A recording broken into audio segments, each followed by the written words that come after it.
So something crazy is going to be happening very, very soon with the Samsung Galaxy S lineup. Now, when I saw this news, my heart literally broke because this year, I honestly, if you guys watch my videos, if you know me at all, I use an iPhone as obviously my main phone, but I think Samsung had the best phone this year with the Samsung Galaxy S20, and honestly, the whole entire S20 lineup is probably the best lineup of phones that Samsung has pushed out, and I think it's probably the contender for one of the top phones of this year. But after reading so much, and I kind of kept my mouth shut about this, but apparently what's going to be happening with the Samsung Galaxy S21, S20 Plus, and maybe even the S20 Ultra or the S21 Ultra is going to be one of the biggest downfalls of any phone I'm ever going to see in my life, probably like Note 7 worthy. Now, obviously none of these things are going to explode or anything like that, but I just can't believe that Samsung could potentially be doing what we're going to be seeing. And if you don't know, they're going to be pretty much doing what they did with the Note lineup,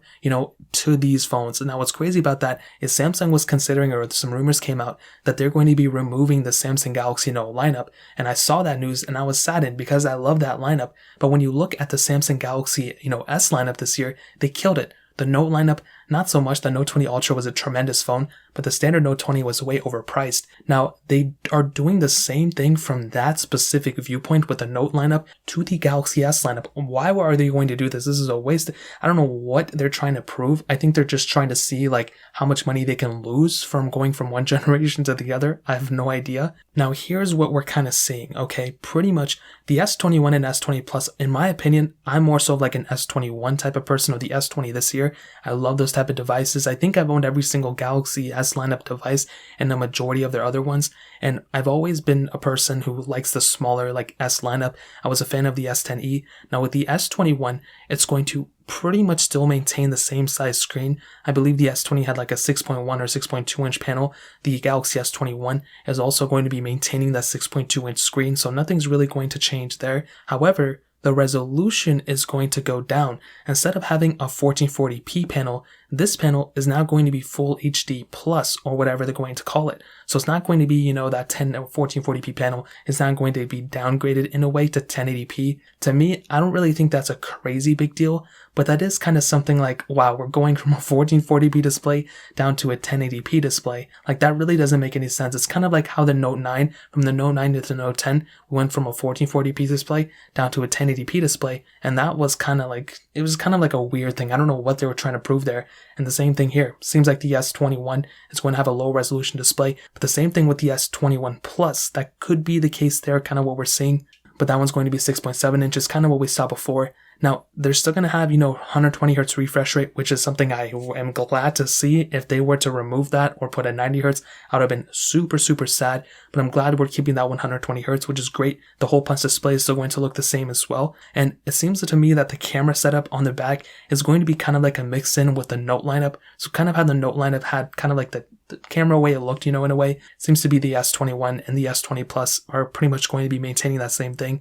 The 64 megapixel wide angle lens and the 10 meg. So whatever resolutions, it's probably going to be a telephoto wide and ultra wide sensor. We're still going to maintain a 10 megapixel front facing camera, which is perfectly good. However, the biggest issue that I have with this specific phone, and it's something that I cannot believe they're going to do, and honestly, I'm really not ready for it, because it is the removal of the microSD card slot. It seems to me, and from everything and all these leaks that are coming out, it seems that Samsung is going to be fully removing the microSD card slot from the Galaxy S lineup, and it seems to me that at least the S21 and S20 Plus or S21 Plus levels, with the S21 Ultra, I've seen rumors that it's probably going to maintain it, and I kind of see that same thing going on. If you look at the Note lineup, the cheaper Note does not have a SD card slot. However, that max tier, Note 20 Ultra does have it.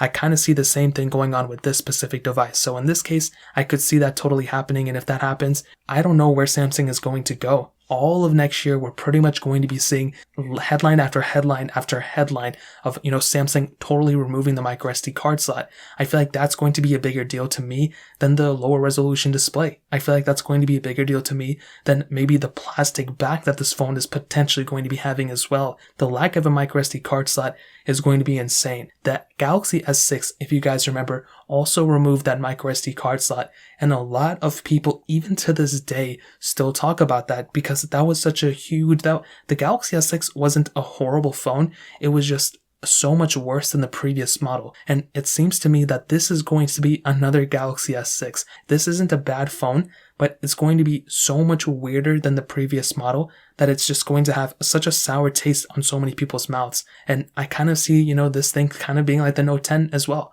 The Note 10 to the Note 9 or vice versa. That wasn't really that good of an upgrade. It was a downgrade in so many different ways.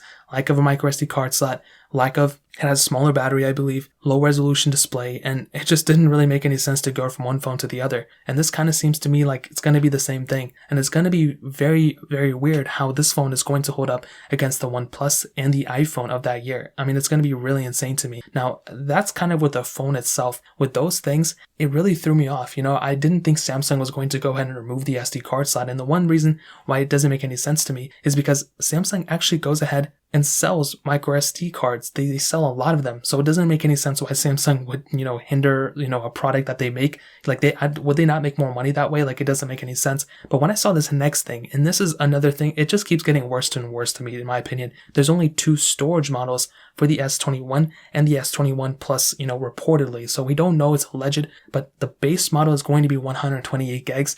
Which isn't horrible. The iPhone 12 Pro also, base model is at 128. Heck, the iPhone 12, closes out at 128, so it's totally okay. However, the top tier model of the Galaxy S21 Plus and the S21 are going to be 256 gigs. That's how much, that is crazy to me. And the fact that it doesn't have a microSD card slot is another huge reason why this phone is just such a horrible phone in so many ways. I hate using that word, but it's just so insane. Why would Samsung go ahead and do that? It doesn't really make too much sense. But the funny thing is that to them, it makes sense. To them, they're going to make money off it. They know that if they take these chances, they're probably going to make more money than if they didn't do this. And we as consumers, I'm not sponsored by them. I've never been sponsored by them.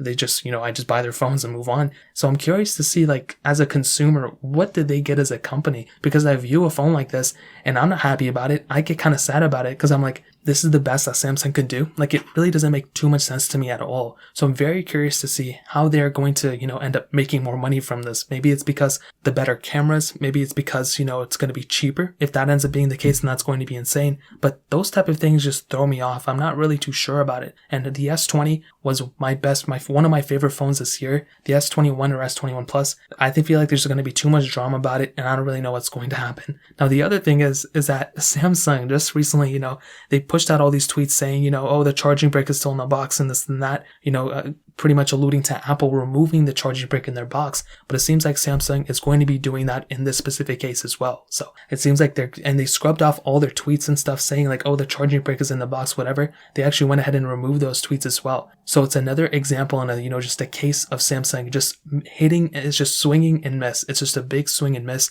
And it seems like this specific case is going to be another big swing and a big miss. If they do these things, if they, put a plastic back on here, if they remove the microSD card slot, if they go ahead and do these specific things, it just seems to me that they don't really listen to the consumers. They just kind of listen to what they think or what they can do to make more money. The Galaxy S20 FE was a pretty good phone. I think it was pretty well rounded, especially for a cheaper price tag that it was.